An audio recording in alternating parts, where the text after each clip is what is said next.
You're listening to WCOM LP 103.5 FM Carborough and Chapel Hill.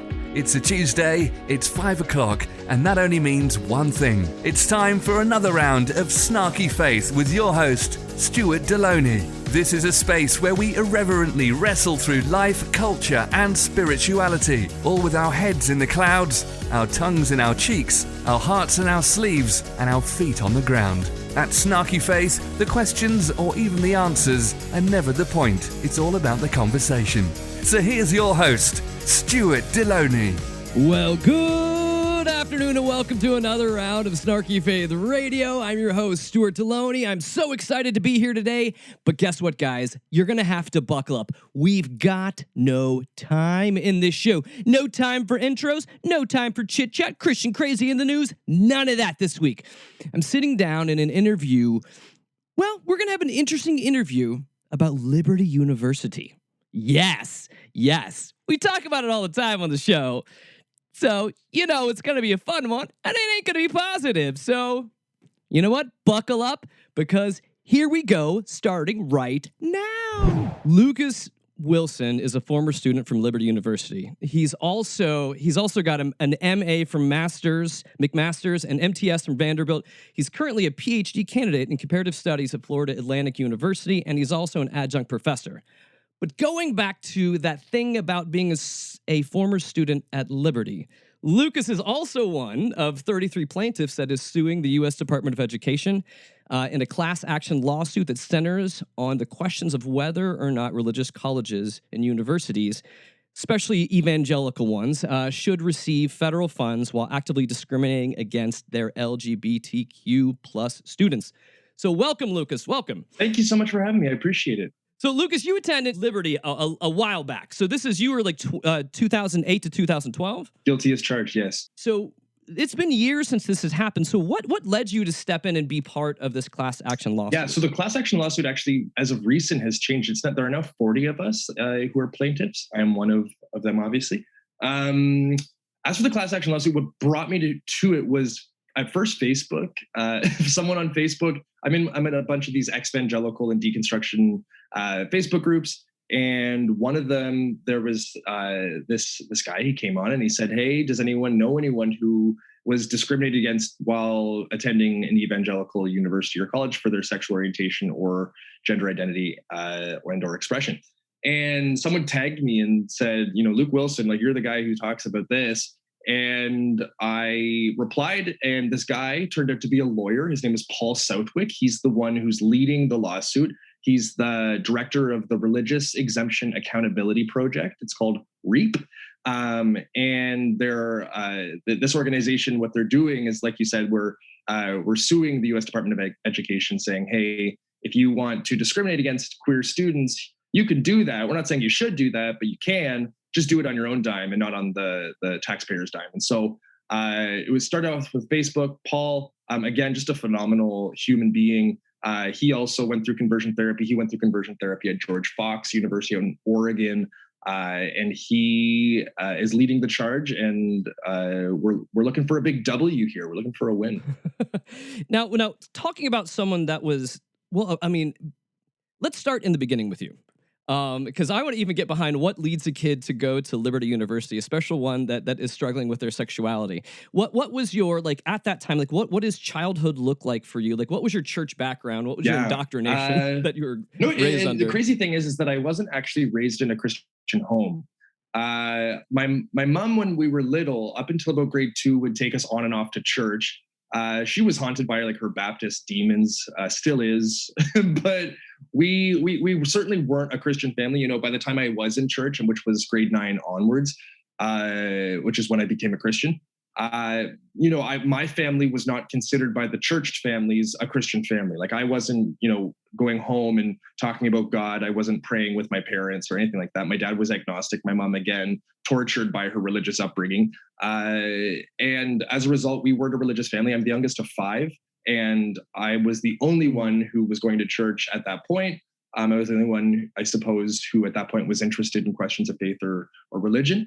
But I chose Christianity for myself, it was actually through the creation versus evolution debate. I got roped into that, and by grade nines, the commencement of grade nine, I decided that, if I believe that there's a creator, I should go figure out who this creator is. And the answer that seemed most reasonable to my grade nine mind was, oh, it must be the God of the church that I went to growing up. And so, not too much critical reflection, though, of course, evangelicals aren't necessarily known or defined by critical reflection. And I guess I was, I fit in quite well in that sense. And for 4 years, I was at the church that I went to. It was a Fellowship Evangelical Baptist Church, which is a Canadian, well, it's actually, I believe, North American, but it's a pretty conservative Baptist tradition. And that, of course, I eventually went to Liberty, which is a Southern Baptist school. And so the progression was quite natural in that sense. But I actually found out about Liberty because my mom's cousin was the national recruiter for Liberty in Canada. And so he said to me one time, he was like, "Hey, Luke, do you want to come down for a trip to Virginia?" And I was like, "Not really." Like, who wants to go to Virginia? And so he's like, no, come down. It's a free trip. You'll have fun. So I said, all right, if it's a free trip, might as well. And so off I went, and going down and actually checking Liberty out. I remember thinking to myself, like, oh my goodness, like this place is crazy. It's so cool. Because in Canada, college or university, it's like not that big of a deal. It's not that, all that to say is that America, they do things bigger. And so college university experience is just a wee bit different. And so when I was there, I was like, my goodness, like how much fun would it be to be, in a place with thousands of other Christians my age? And that at the time was quite alluring. And so I eventually got a scholarship to go. Though, like I say now, in order to have a scholarship, you must be doing scholarship. And the work that I did at Liberty University, I don't know if I can define as scholarship, but by gosh, I was there for 4 years, and the rest is history.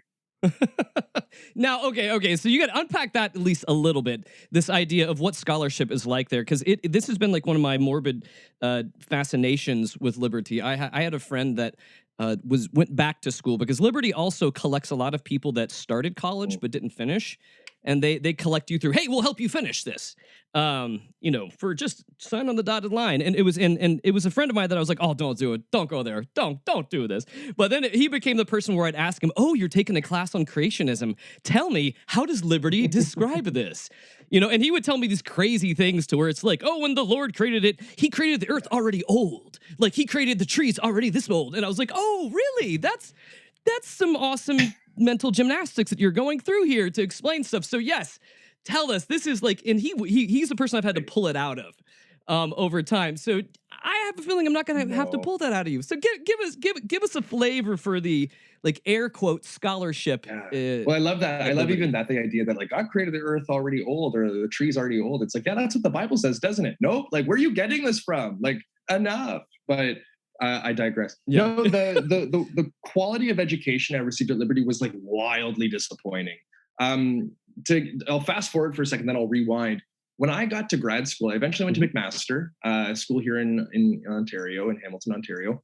And when I got there, I was so underprepared and had no clue what was being talked about in my classes that by the time when I was writing my thesis prospectus or proposal, normally when someone's writing that, they'll be passed on the first round or maybe the second round if they have like a little bit of some revisions to do. I wasn't rejected for my proposal once, twice, 3 times, not 4, not 5, not 6, not 7, but it would have been 7, but on the 8th time was when it was finally accepted. That is sincerely unheard of. And I remember one time a professor at Liberty, I got into it with her on Facebook. This is of course after I had left. And she said like, oh, well, all students, when they go to grad school, it's a level up. And I was like, yeah, that's obviously true. Like by the time I got to from my master's to my PhD, it's a level up, but it's not the level up that I experienced. And I explained, and I gave her like, I was rejected. Only on my 8th time was I accepted for my proposal. And she was like, oh, wow, yeah, that really is bad. And it's like, yeah, and you're the people who trained me. And so, or pardon me, should I say did not train me or did not train me well. So, I mean, the thing is like, for instance, when I was at Liberty, the first class I ever stepped foot into was my American government class. And in that class, for example, we learned the 10 reasons why the Bible supports capitalism. I wish to God that I still had my notebook, but actually I was known for taking good notes, and so I lent my notebook to someone who lost it. But that's one of the examples of the 10 reasons why, or the 10 reasons, or there are 10 reasons according to this professor why the Bible supports capitalism. The creation, the idea that God created the world 10 to 15,000 years ago was certainly something that was peddled. Let's think. For instance, I now teach. I teach writing in literature and communications, and I've looked over my papers from the time I was there. And honestly, if I were to grade the papers that I submitted now, and I'm not, and I think I'm pretty fair. I wouldn't have passed the vast majority of those papers. I study English and literary studies. Of course, you're analyzing. You're not just regurgitating the plot and saying, "Oh, this was a good story. This was a fun story." Those were how my papers read. Like, this was a story about this, and it's like, yep, there's some plot description. So where's the analysis? And this was all passed. I graduated summa cum laude from Liberty, aka like highest honors, which is just an absolute joke. And I don't mean that because it's not a bragging moment, because there's nothing to brag about. It's like I just somehow, by doing the bare minimum, and I wouldn't even say I was trying to do the bare minimum, but looking back, handing in a paper somehow got you a grade. It was honestly such I struggled to think about what I really learned there, other than a thorough education in American conservatism, both politically and religiously. And that's that's a really good point, because I think for those that may not know this that well, like Liberty was founded in 1971 by Southern Baptist televangelist Jerry Falwell. And I want to get into some of the culture there too, because I know there's the Liberty Way, which is their honor code, which part of their honor code states that sexual relations outside of a biblically ordained marriage between a natural born man and a natural born woman are not permissible at Liberty University. So for you as a student who's going in, wanting to learn more about God, wanting to you have this fervor, this desire to do this, when did the wheels start coming off? Like, when did you start noticing stuff was like, hold on a second, this isn't what I thought it was going to be? That was more so an after the fact moment that I started to both deconstruct, but also critically reflect on Liberty and my time there. My sister came down. My sister, she also was doing her PhD. She's she's maybe the smart one, and she dropped out because she got a job, and I'm still in here, and I don't have a job, like a permanent job. So maybe she really is the smart one. But she came down to visit me, and I wanted to impress her. I wanted her to come into one of my classes and show her what we learned at Liberty, and be like, look how good this education is here. And so she came down. She came to one of my classes. We went to literary criticism. And literary criticism in Canada is oftentimes you learn that throughout, or just like criticism or like social theories or whatever. You learn that throughout your entire education. It's not like a fourth year it's not like a fourth year, class. So Kaylee, after the class, I said to her, I was like, hey Kaylee, what'd you think about the class? And she's like, wait, that's a fourth year course or a senior level course. And I said, yeah. And she goes, Luke, Marxism, you're learning about Marxism? I said, yeah. She goes, we learned that in our first year, social theory course in sociology. She's like, what do you mean this is a fourth year course? And I remember being like, how dare you talk about my education that way? And so that was the first moment where it was like, okay, this isn't, again, a great education. Then of course the question is was it not, it wasn't just this, the education aspect, but it was also just an institution. And I also remember another one of my siblings. Again, my siblings really put me on my place a lot of the time. My brother Zach, he said to me one time, this was over a summer vacation. He called me downstairs and he's like, Luke, watch this video with me. It was of course of Jerry Falwell Sr. And he says about terrorists, he says, to blow them away in the name of the Lord is the phrase that he uses. And my brother looks at me and he says, how the hell do you believe, or how the hell do you go to this man's school and think that that's okay? And again, that for me was this moment where I was like, maybe this guy is a little bit wacky, because the thing was that the good news was that I never had bought into the American political ideology that Liberty had pushed. It was only the religious stuff. The political stuff, I mean, I'm Canadian, and we're not nearly as conservative in a lot of ways. And my dad certainly wasn't conservative, and I always thought of him as a super smart guy. So I thought to myself, well, I don't need to, politics and religion were separate to me. in a lot of ways. So the political stuff I always thought was pretty crazy. And Liberty has what's called a Constitution Week. And that was always the most annoying thing for us international students and Canadian students, of course, internationals, because they would have this week where they would talk about like how amazing the US is. And they would be all about, pumping America's tires in the name of American exceptionalism and talking about how the Constitution is like the second greatest piece of literature or writing in Earth's history, of course, the Bible being number one. And going on and on and on. And I remember being like, what the hell is this? Like, this is absolute tomfoolery. And they even had this one speaker. He was this former governor of Ohio, I think. And he starts going on about like an America this and America this. And he started talking about how America invented the telephone. And of course, if you're a Canadian kid, you know that's not true because Alexander Graham Bell, who was Scottish, invented the telephone in Canada, in Brantford, Ontario. So like you know this, like you learned this. And so afterwards, I went up to the speaker, being the little loudmouth that I am, and I said, "Hey, sir, just so you know, Americans didn't invent the telephone, nor did you actually invent aviation. That was done in Australia, I believe, a few weeks earlier before the Wright brothers. But neither here nor there." I said, "But let's go back to the telephone." And he's like, "Yeah, inventions, they're a crazy thing." And you're like, I was just standing there like, wait, what the hell does that mean? But all this to say is there were moments and there were like windows into how crazy Liberty was that were revealed to me throughout my time there. But it wasn't, but by and large, I was drinking the Kool-Aid. Like I was on board. I wasn't really pushing against Liberty in many ways other than the political stuff. Education, certainly I thought that my education was great until I got to grad school. And I had a quick realization that my education was so incredibly poor. And then on top of that, realizing that Liberty itself is this crazy religious institution. And of course, that coincided with my religious deconstruction, which was happening, I suppose, both at McMaster, at Vanderbilt, and then on top of that at FAU. And maybe up until today, arguably. And so I think that the shenanigans of Jerry Falwell Jr. certainly didn't help. And when he invited Trump, I remember I was like, not tweet, or what do you do on Facebook? You like updates, right? You're not live tweeting, but like live updates or whatever. Yeah. And Trump had come to speak at commencement. This was Trump's second time at Liberty, or maybe it was his third time, if I'm not mistaken, but it was his second honorary doctorate that he received, which has still not been rescinded. They still have that. Most other schools have rescinded taken back their offers for an honorary doctorate, but Liberty is holding fast and whatever. So I was like updating on my Facebook. And I had a professor there who was like really upset with me because she was taking it personally that I was talking poorly of Liberty. And she eventually blocked me. We're now like on decent terms. We're on Twitter now, but we're still not friends on Facebook.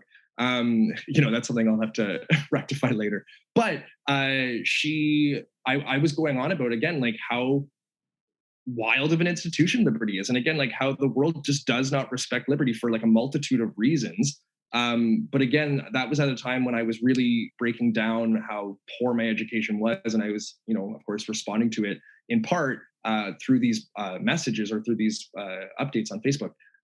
But after that, it just kind of turned into this thing on Facebook where I just kept posting about it. And people were like, "You're the Liberty guy now." And that turned into like who I've become. And I never wanted that. Like that was never, it's never who I wanted to be, what I wanted to be known for. But here we are. Now within your experiences before well, I guess let's talk about like back to the height of your Kool-Aid drinking. We'll go back to that play. And you had experiences at Liberty, which many others have gone through similar things of going through conversion therapy. And I know I've had like lots of like listeners and people talking about Pray Away, like the conversion therapy documentary on Netflix. I've watched it. It's good. I wish they went further in it too. And I thought they were a little too even-handed, but that's besides the point. So I want to tell you, like, I want to see. So how did that even come about? So you're a student there. Like how do we go from like I'm a student at Liberty, now I'm in conversion therapy? Like that's that's quite a leap between those two. So yeah, talk through some of this, and I know a lot of this is hard. So I just share what you feel comfortable sharing too. So I actually knew about Liberty's conversion therapy program before attending, and I attended Liberty in large part because I wanted to go to this conversion therapy program because I sincerely believed that I could become straight. And people oftentimes ask, like, do you really believe you could become straight? It's like, yeah, why the heck else would I have gone to this? Like, obviously I wanted to become straight, or thought it was possible. And, of course, looking back now, I was made to believe that I wanted that. And nowadays I would absolutely, obviously not go to that, nor would I be straight if I could be straight, because that's not within my, realm of possibilities. And I haven't really thought about, or at this point, again, like it'd be a totally different experience and lived reality for me to be straight anyway. But people oftentimes ask that. So I normally address it, even though I do think it's kind of an obvious answer to a question. But so I knew about the conversion therapy program. So I went down, and my big plan when going to Liberty was that I was going to become straight at the end. I was going to first, go and have my fun with Christian guys, because I had thought at the time in high school that, I was very much of the mindset that I didn't want to be a bad witness for Christ. And of course, if I were out there dating boys, well, surely no one would want to know Jesus, because I would be a poor reflection of Jesus. So I never dated anyone in high school for that reason. But when I got to Liberty, I thought, well, they're all Christians. So what are they going to do? Tell on me, or tell me, tell their non-Christian friends? Probably not. They're all, just as, ashamed of who they are as I am. And so it's kind of the glue that I thought would bind us all together.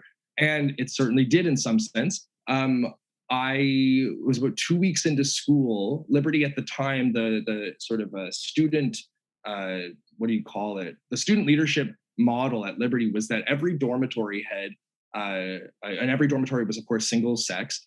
And I was, of course, on a men's dorm. And we had 2 RAs, so 2 resident advisors, who were like the heads of the hall, both like in regards to authority as well as like spiritual authority, and also being able to like fine us if we did things that were against the Liberty Way, the student code of conduct.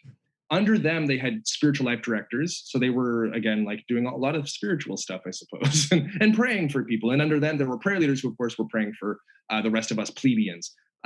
So the spiritual life, one of my spiritual life directors, he made a really, looking back, he made an advance, and I accepted. And, with this weird romantic encounter that turned out very poorly, because afterwards he would not talk to me. And I texted him that night after, the weirdness that occurred. And I said, hey, we should probably talk. And he said, no, there's nothing to talk about. And so in my like 18-year-old mind, where I was, this is all new to me, I was broken. I was like so upset. I remember I used to go and cry in the parking lot, this far parking lot, because I was so distraught that he wouldn't talk to me. And so I didn't really know what to do. And of course, I wasn't like, no one back home knew that I was gay. So I wasn't calling any of my friends back home, nor was I about to tell anyone on campus that I was gay, or at least I didn't plan to, because that's, not going to be a good look while new at Liberty. So I held the secret for a bit.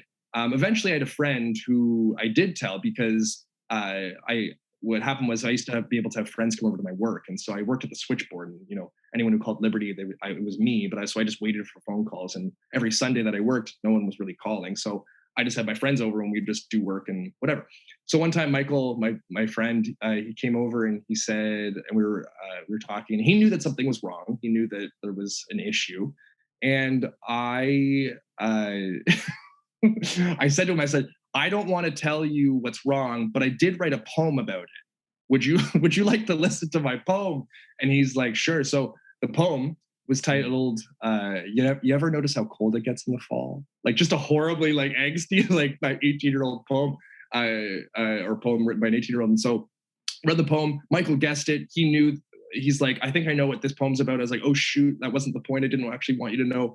And I had no idea he was gay. But within a few minutes, he said, like, well, I think that I struggle with the same thing. And we had this awkward fumbling back and forth. And eventually both like, we struggle with same-sex attraction. We struggle with same-sex attraction.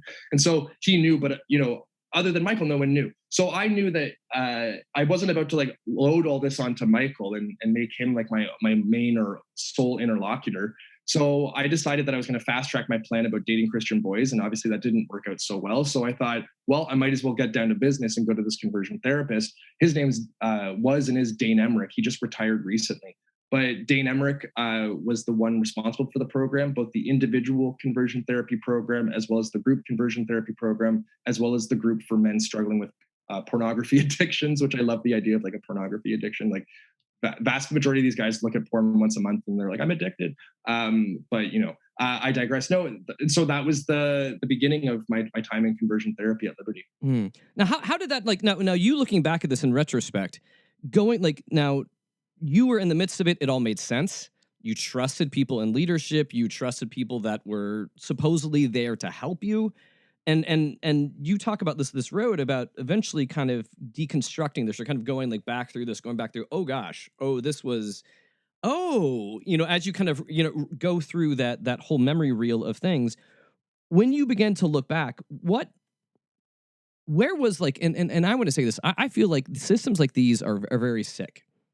They're very sick, and they are not very kind to humans, especially when it's a system that tells you there's something wrong with you, and you have to eradicate this. And especially in these scenarios, most of these, at least I'm not familiar with Liberties, but I know with other ones like Exodus International and other ones like that, this really wasn't, it was based all on pseudoscience. This isn't really based on anything like psychological or otherwise. Now you looking back, especially being years out from this, and being able to look back at that young guy, that 18-year-old, that 19-year-old, what now strikes you as audacious and like, oh my gosh, I can't believe they were doing this? Or, So you had actually... What are those red flags? You had referenced the film Pray Away and a second ago, which is, again, I think it's a good start. There are a lot of critiques that I have and a lot of survivors of conversion therapy have. But putting those aside and focusing on what was done well, which I think was exposing this institution of Exodus International, though, again, there are some blatant oversights in the film, at least according to a lot of the folks I've been in conversation with. But for me, the one of the most, there were two really powerful moments that drew upon my emotions, or my emotions were disturbed in those moments, because I didn't get emotional by watching it. It wasn't this really like hard thing for me to watch. I know for a lot of people it was. For me, it wasn't in a lot of senses, because again, it was focusing on the leadership. It wasn't focusing on survivors as much. Of course, these people are survivors in their own right, but they're also implicated in the actual power structures that allowed for Exodus to thrive and to be actually exist. But there are two moments where seeing this was John Polk and his wife, like them holding hands, married. And I remember having to sit there with gals who holding their hands and not wanting to do it, just being like, oh my gosh, like it was just such an uncomfortable thing for me, and feeling like I had to. But the other part that, again, I think more to your point, or to respond to your question, that really made me uncomfortable was when Nicolosi's that quack, who was the one who was legitimating quote unquote conversion therapy by doing academic, or should I say quote unquote academic studies on the topic. Though, of course, there's literally no other research other than by Nicolosi that legitimates conversion therapy. And again, that research that's done by him is so poorly done and is so flawed and has been discredited by literally every single scientific and medical organization out there. But Nicolosi, there, he's included in the film, and they show him in a room with this young man who's apparently married, who's been cheating on his wife. And the way that Nicolosi was talking to this young man, he's asked him a series of questions. I actually have the quote here because I did a little interview about the film actually yesterday. But in the film, he says to this young guy, who's this gay guy who's married to a woman, and he says to this guy, he says, quote, "You feel broken? How does it feel to be broken sitting here in front of me? Hurtful? Very sad to feel broken. Can you feel my acceptance over you as broken?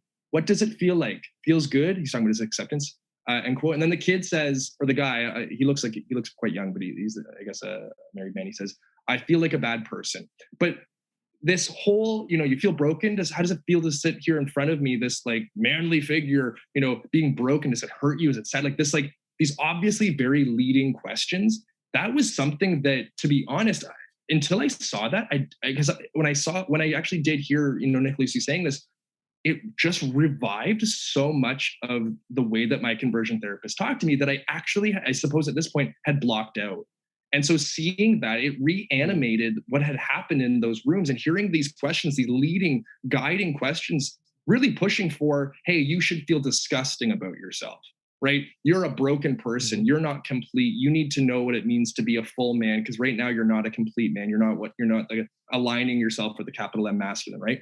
And reminded me so much of that. And so I think that part of the film speaks to what it is to be in conversion therapy, and to see how manipulative and insidious and disgusting this practice is, that just reinscribes so much shame and guilt and anxiety and depression and self-hatred and self-abnegation, like that is what conversion therapy thrives on. And it needs that in order for these people to stay within it. Because if they don't, if they actually feel fine about themselves, well, surely they're not going to be in conversion therapy. And so that for me was, I think, a pretty, I don't know, it was a moment that got me. It's interesting because I know watching that, it triggered within me. I've never been a person who's been through conversion therapy, but I've definitely been around many unhealthy situations within evangelical churches with spiritual abuse and otherwise. And I think you're very right. I feel like that there's this whole system that they thrive on of like secrecy and shame. You know, this whole thing to somehow, as long as we have you back on your heels, feeling like you're not good enough, we can keep you in this place and we can keep controlling you. And we can keep you here, and it's a sick system of shame that they're acting like this idea. They're acting like they need to break you down so they can build you up. And the problem of the matter is they themselves don't even really know what they're doing to begin with. They're broken people running and hiding in shame from their own stuff, and it's just as well. As long as we can keep focusing on your shame, I don't have to talk about my shame. But part of that too is that, like you said, like they don't even know what they're doing, and that goes in. That's in two senses. One, they're not trained professionals. Like and just like Exodus, you know, the folks in Exodus said, like, not the vast majority of these people didn't have any qualifications or credentials to actually do, you know, counseling work. But on top of that, they have no idea what they're doing or they're talking about, which is so characteristic of so many people who are quote unquote on fire for God. Look at people downtown. Like I walk by down here in Toronto. Yonge and Dundas is kind of like our version of Times Square, though infinitely smaller and less impressive. And so you go down to Yonge and Dundas, and you'll have these street preachers, and you'll ask them honestly basic questions about scripture, about interpretation, about, you know, the canonization of the Bible, about theology, about authorship, whatever, and they have not the slightest clue. But they're so incredibly charismatic, and they're so incredibly insistent that what they're saying is truth, God's truth, whatever. And I think that is just, again, it just speaks to how within conversion therapy or outside of conversion therapy, whether it's, you know, all these different sort of programs or ways of talking about and to people and treating people within evangelical spaces, that it's a cult of personality. And I think because of that, what happens is that people there's this blind, willful submission to authority, right? There are so many people who say, like, well, my pastor says this. And I had the same thought, like, well, if my Liberty professor said this, it must be true. I don't need to go do that intellectual work for myself. I just trust, based on their word, that what they're saying is accurate. And I think that's part of the mechanism of control that you find at Liberty and elsewhere. And another part of that, like we were saying, is this circulation of affect or feelings or emotions, right? That we circulate shame, we circulate guilt, we circulate anxiety, whatever that might be. And how it's the glue that holds these spaces together, because people are feeling so bad about themselves. They're so willfully submitting to authority that, of course, it's in some ways a perfect storm, a perfect recipe for abuse, like you said, spiritual abuse. Well, and even adding to that, which is something I loved how you brought this up earlier about the quality of education. So if they're also, what they're perpetuating is kind of a low form of education, it's going to perpetuate a low form of like reading scripture, a low form of being able to analyze scripture and read it in a way that makes more sense. Whereas especially to a lot of the scriptures they cling to, which we would call their clobber passages, a lot of those are out of context or haven't even been translated correctly, et cetera, et cetera. But far be it from us to question something like you're mentioning, that the leadership, what was it, Falwell Jr. and all of that being a cut boy, all this crazy stuff that's happening that we even find, like I think you mentioned earlier, that those in leadership aren't even following their own honor codes. They're not even being able to follow this kind of thing, which just leads to this deep hypocrisy. Now, I hope, Lucas, I hope it seems that you have survived this. You seems like you are doing well. You've made your way out of this.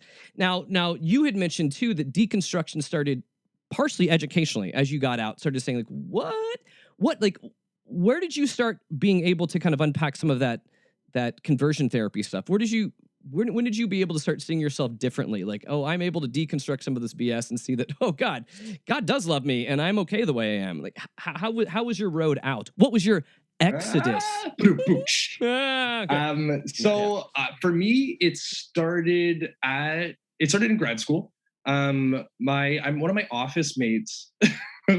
she started talking to me one day about we were talking about, I don't even know what we were talking about actually. But it came up that I said to her, well, I went through, conversion therapy. And she was like, you went through what? And at Liberty, they didn't call it conversion therapy, though I knew what it was. And I said to her, I told her this, and that was the first moment that kind of jolted me a little bit out of this mindset that was normal. Because at the time, I thoroughly believed it was normal. It was something that was, like you said before, clothed in secrecy. It was clothed in shame, all this kind of stuff. But I didn't think it was abnormal. I thought that what I was doing was the right thing. And this is the normal thing for Christians who are struggling, quote unquote, with same-sex attraction. And I thought that that it wasn't that far-fetched or crazy for me to do. Again, I just didn't want to talk about it with most people. But at this point, I was beginning to become a little bit more public with my sexuality. And that was the first moment that kind of, again, shook me out of it. I decided I wanted to go to Vanderbilt because I wanted to study theological studies. And so I wanted to have that marriage of both a confessional aspect within my studies as well as a really strong academic focus. And once I got there, it was more so of an academic focus, just because I didn't want to do as much of the confessional stuff anymore. I wasn't giving as many hoots. So I had decided that I was going to go to do my PhD after that as well. So I was a little more academic. But the last course I took there, I did an analysis of conversion therapy. It was an ethics course, and I was talking about like the ethics of coming out and how, for those of us who went through conversion therapy, and for those of us who are gay Christians at the time, identified as a gay Christian, the ethics of how of coming out, why we should or ought to be coming out and not just remaining within the closet and whatever. And so that was the first real academic approach to this topic. Then once I got to FAU, I started reading a lot of the work. I took a class on Elie Wiesel. My supervisor is one of the main scholars of Elie Wiesel. Elie Wiesel is a Nobel Prize winner. He wrote the book Night. It's this, I think the New York Times calls it, what do they call it? A slim volume of terrifying power.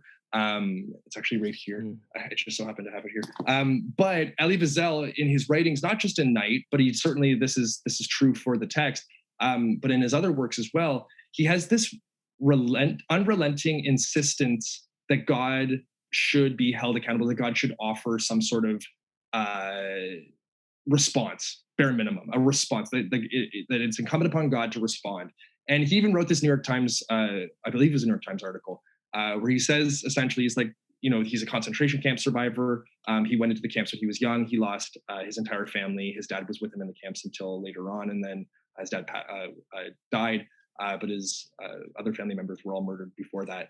And so he comes out, he waits 10 years, he writes this text. And then from there, he becomes a prolific author, he becomes known. But he has this article eventually where he says, it's like this open letter to God. And he says, like, God, can we just settle this? Like, can we just figure it the heck out? Like, what the hell was that? What was going on? Where were you? Where have you been? Where are you? Like, can we just settle this? Can we talk? And of course, it's a monologue. Of course, God does not respond. But that sort of unrelenting insistence upon God responding, for me, really just, I don't know, it shook me up in a way that I could not think about God in the same way. I could not accept the God that I had been given for so long, particularly, of course, at Liberty and also the church that I went to in high school. That God, in a lot of ways, died.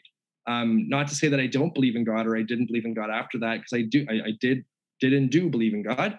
Who that God is, I have no idea. Like, I have zero clue. But it was Wiesel's writing, and also studying the Holocaust in general, because my main focus is the Holocaust. I focus on the transmission of trauma between survivors and their children and their grandchildren. But with that, and also my previous studies on, survivor literature and Nazi propaganda and whatnot, all of this pointed me in a direction that was very much different and divergent from my theology or my theological standing when I went into Liberty, while I was at Liberty, and again shortly, after Liberty. But I think for me, it's been studying and actually like exploring, other opinions, not just constantly reinforcing the evangelical perspective, that pushed me to reject the faith that I had as a teenager, as a kid.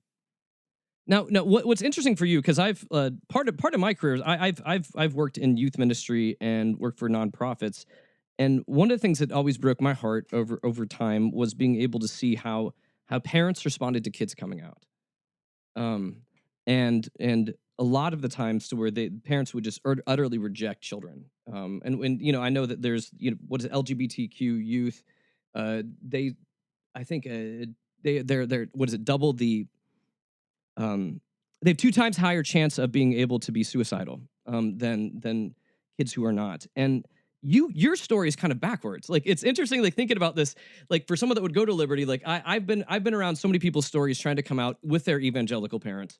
Yours is in the reverse. I'm curious, how did your parents like go through this? Because again, I mean, one, about you coming out, but also them knowing that you went through conversion therapy with that. I mean, almost a thing that was trying to almost teach you to hate yourself.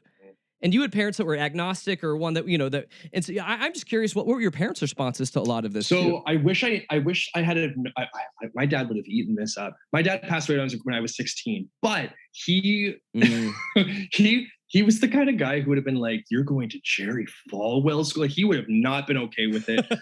He wouldn't have been okay with any aspect of it, and he would have loved when I eventually came out. My dad was just like this, like hippity dippity, hilarious social worker / he owned a record store / he wrote a book on Bob Dylan / like the guy was just like, a music studio in our basement. He became he became a vegetarian when my sister, I think she was like born or just shortly thereafter.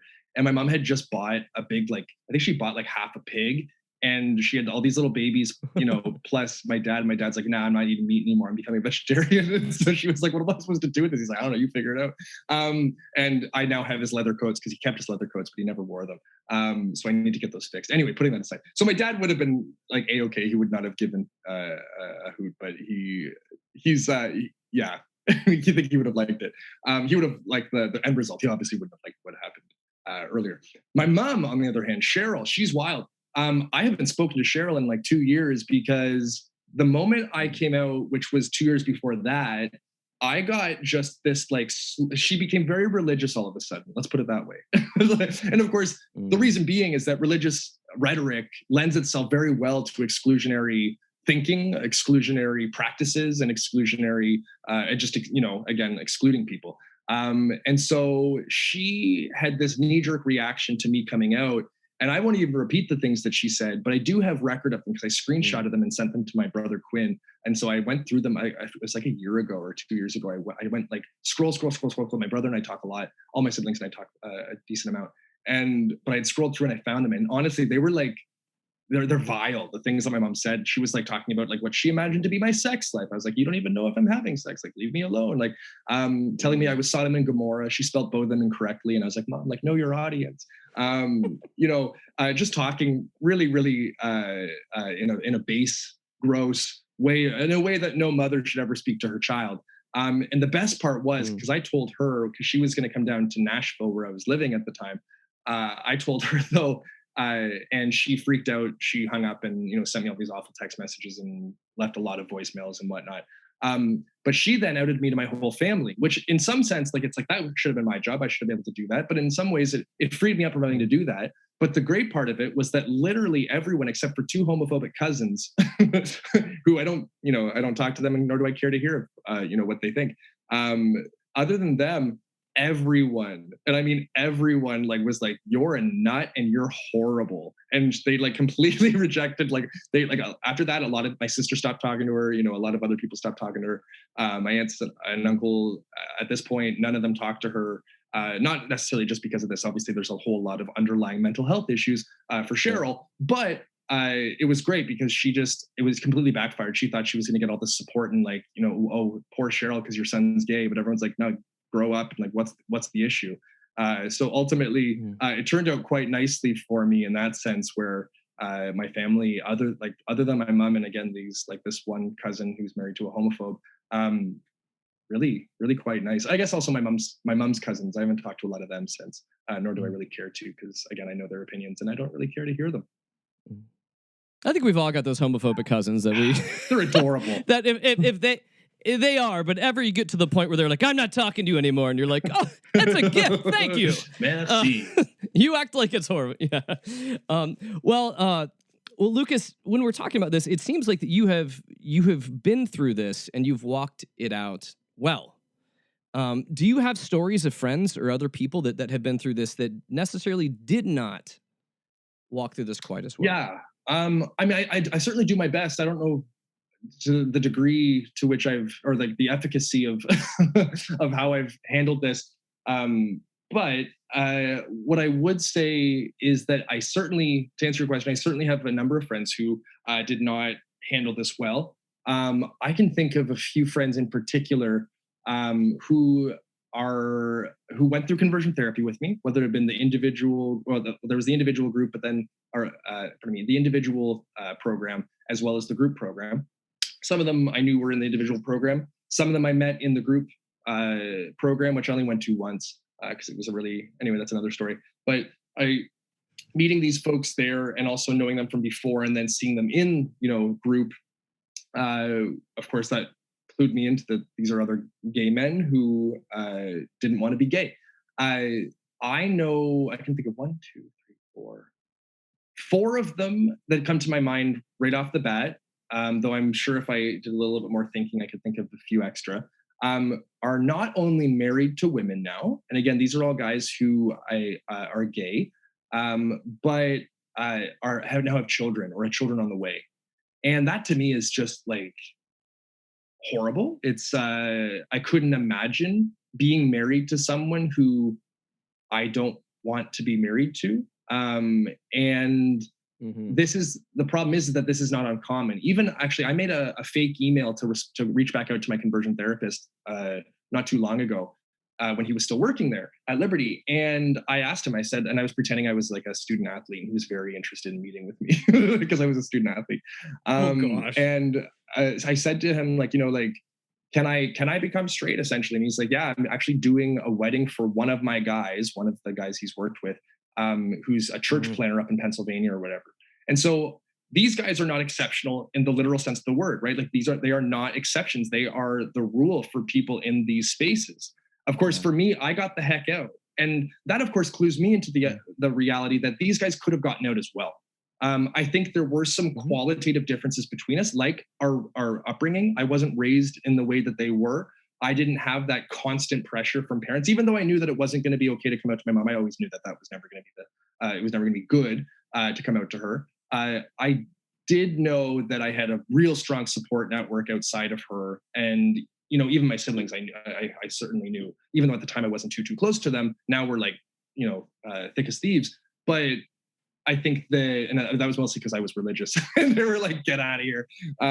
But I think that for these guys, they have certain, again, circumstances or life experiences that pushed them even further into the closet and disallowed them from coming out in the way that I did.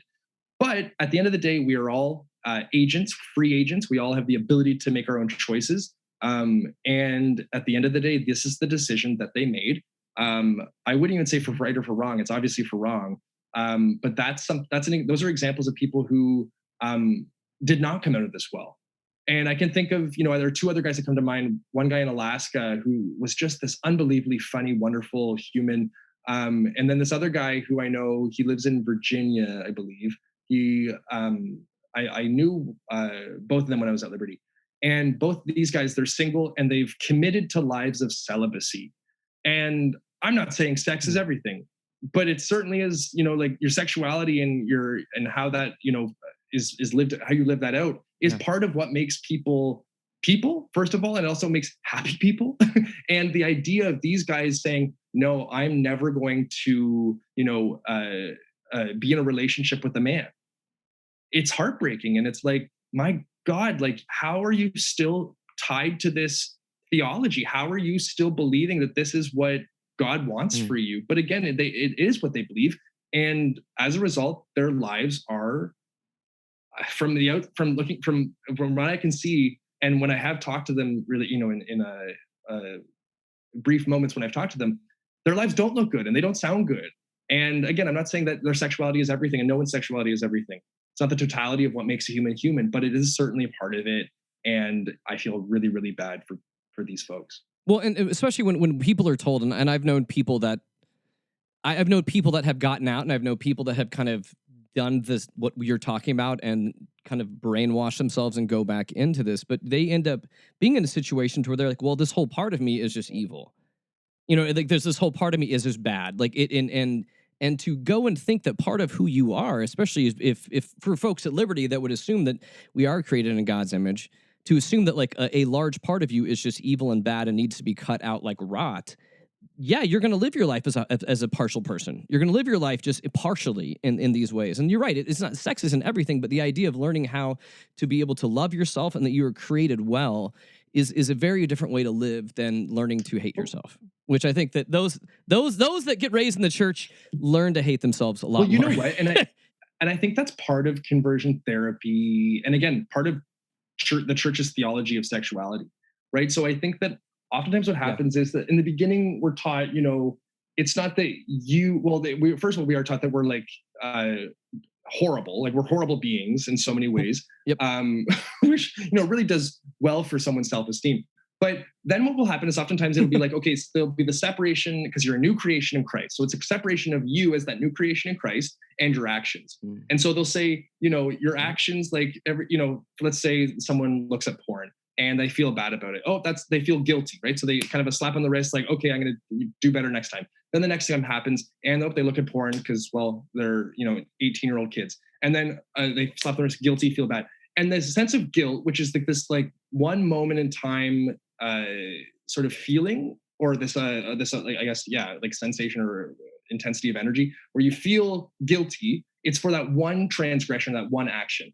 What happens is over time as those folks realize, again, for looking at porn or finding men attractive, that it's not just this one-off transgression, it's the one-off, bad action. They start realizing it's a pattern and it keeps happening. Then that person says, well, the problem isn't so much how do you say, like, it's not just these one-off moments. Really, this is really who I am, right? It's that it's not, and that turns into, the guilt turns into shame, where it's like, shame says that you as a person are bad. And that's, again, people think for the longest time, like, I'm trying. But when that effort to change never manifests in actual change, that person's going to turn on themselves and say, like, I'm the problem. I'm bad. I'm disgusting. And that's when you get these really horrible self-perceptions that turn into some really death-dealing consequences, and which is one of which, of course, is not uncommon in the church, and specifically for LGBTQ youth within religious spaces, and that's suicidal ideation. Yeah. No, that's very true. Now, for Lucas, I appreciate you being so open and being able to share your story in this way today. What, to kind of give us an idea, what is next for this class action suit? Like where are we at in the realm of all this?